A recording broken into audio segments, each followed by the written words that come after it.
নমস্কার বন্ধুরা, তোমরা সকলে কেমন আছো? আশা করি সকলে খুব ভালো আছো। আজকে আমরা ক্লাস 5-এর বাংলা বই থেকে একটি পাঠ্য গান আমরা আলোচনা করব। এটি কবিতাও ও গানও দুই বলা যায়।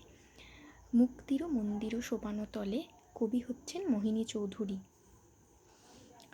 কি বলছে দেখো, মুক্তির মন্দির সোপানো তলে কত প্রাণ হলো বলিদান। এই মুক্তির মন্দির কথাটির অর্থ হচ্ছে স্বাধীনতা বা মুক্তি লাভের যে স্থান, অর্থাৎ যেই জায়গাটায় স্বাধীনতা অর্জন হয়েছে বা যেই জায়গাটা মুক্তি লাভ হয়েছে, অর্থাৎ স্বাধীন অর্জন করেছে যেই জায়গাটা, সেই জায়গাটার সোপানতলে অর্থাৎ নিচে।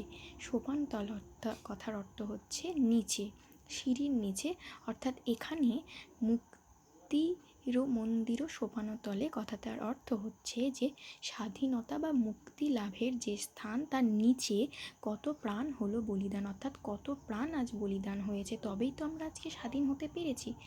তবেই তো 1947 সালে আমাদের ভারতবর্ষ স্বাধীন হয়েছে। নেতাজি থেকে শুরু করে ভগৎ সিং, ক্ষুদিরাম, এদের জন্য, এই সমাজ সংস্কারক, এই দেশপ্রেমীদের জন্যই আজকে আমরা স্বাধীনতা অর্জন করেছি। না হলে কিন্তু আমাদের দেশ পরাধীন হয়ে থাকতো, ব্রিটিশের কবলেই কিন্তু আমরা আজও জর্জরিত হয়ে থাকতাম। তো এই মহান ব্যক্তিদের জন্যই তো আমরা আজকে স্বাধীন। কি বলছে যে কত প্রাণ হলো বলিদান, অর্থাৎ এই মানুষগুলি তাদের প্রতিবাদী সত্তা, তাদের দেশপ্রেম, তাদের রক্তাক্ত জীবন দিয়েই প্রমাণিত করে গেছে, তাই তো দেশকে স্বাধীন করে গেছে। তাদেরকে ভোলার নয়, আমরা আজীবন 15ই আগস্টের দিন আমরা তাদেরকে স্মরণ করি। কি বলছে তারপরের লাইন, লেখা আছে অশ্রু জলে, অর্থাৎ তাদের যে এই যে কথাগুলি, তাদের যে এই যে গাথা, দেশপ্রেমের এবং দেশকে স্বাধীন করার এই যে বীর কথাগুলি আমরা কিন্তু কোনো দিন ভুলব না। দেশ দুনিয়া সকলেই মনে রাখবে, অর্থাৎ যুগ যুগ ধরে কিন্তু এই 15ই আগস্ট বলো, প্রজাতন্ত্র দিবস বলো, এই দিনগুলো কিন্তু সেলিব্রেশন হয়েই আসছে আর হতেই থাকবে, তাই না? এগুলো ভোলার নয়।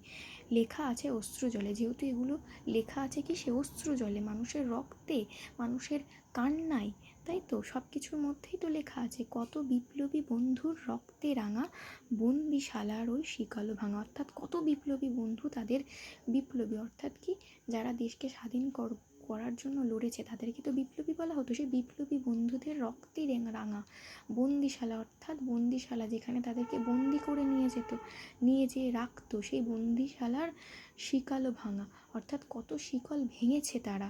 ওই শিকল ভাঙার মধ্যে দিয়ে, এই বিপ্লবী বন্ধুদের রক্তের মধ্যে দিয়ে কিন্তু আমরা আজও তাদেরকে মনে রেখেছি।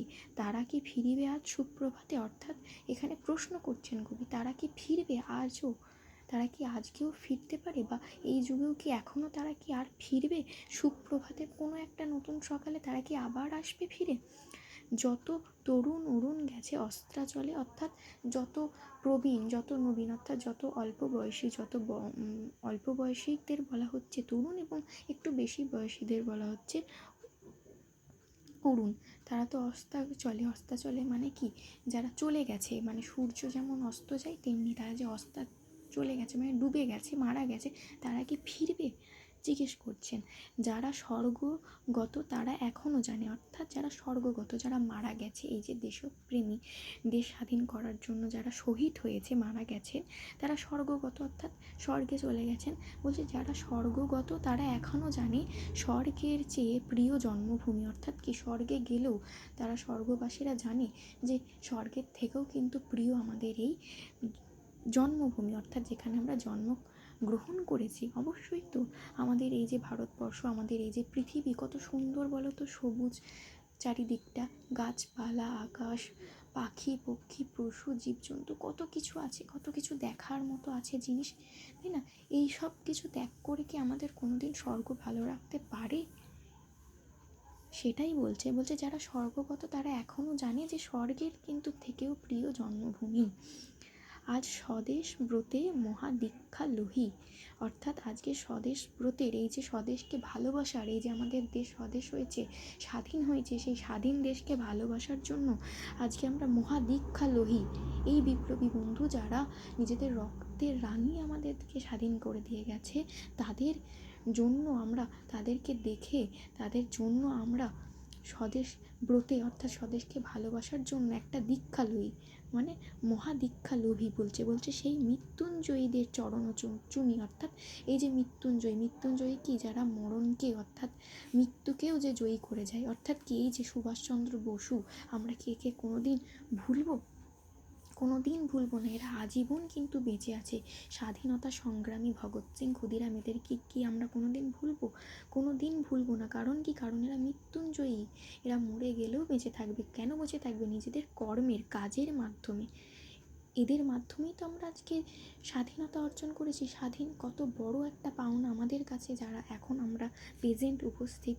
আমাদের আগেও যে জেনারেশন ছিল তাদের জন্য, তাদের আগেও যে জেনারেশন ছিল তাদের জন্য। তাই বলছে এই মৃত্যুঞ্জয়ীদের চরণ চুমি কি, তাদের পা পা ধরে আমরা চুমু খাই, এটা বলছে চরণ ও চুমি।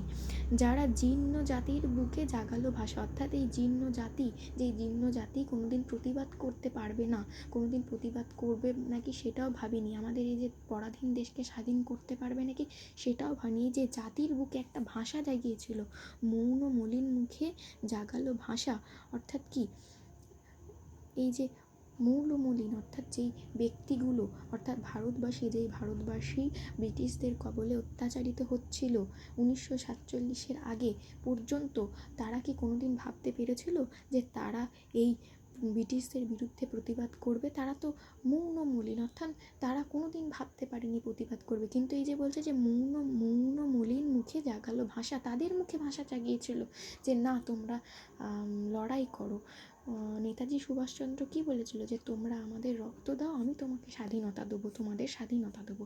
তো এই হচ্ছে সেই বিষয়। আজ রক্ত কোমলে গাথা মাল্যখানি বিজয় লক্ষ্মী দেবে তাদেরই গলে। অর্থাৎ কি? আজকে যে রক্তের কমলে গাঁথা, অর্থাৎ রক্তে রাঙা যে মালাটি, সেটা কিন্তু বিজয় লক্ষ্মী, অর্থাৎ যে বিজয় লক্ষ্মী কি, যেখানে জয় হচ্ছে। বিজয় লক্ষ্মী কথার অর্থ হচ্ছে বিজয়, অর্থাৎ যে জয় করে দিচ্ছে, লক্ষ্মী মানে লক্ষ্মীকে যে জয় করছে, সেই বিজয় লক্ষ্মী তাদেরই গলায় দেবে। অর্থাৎ সেই স্বাধীনতা সংগ্রামী পুরুষদের গলায় কিন্তু সেই বিজয় মাল্যখানি দেবে। অর্থাৎ রক্ত কোমলে গাঁথা যে মাল্যখানি, সেটা বিজয় লক্ষ্মী তাদের গলায় দেবে। তো এই হচ্ছে কবিতার বিষয়বস্তু, বা একটুখানি মানেও বলা চলে। ছোট্ট করে আলোচনা করলাম যাতে তোমাদের সুবিধা হয়। তো যদি কোনো অসুবিধা থাকে অবশ্যই আমাকে কমেন্টে জানাবে। তো নমস্কার সকলকে।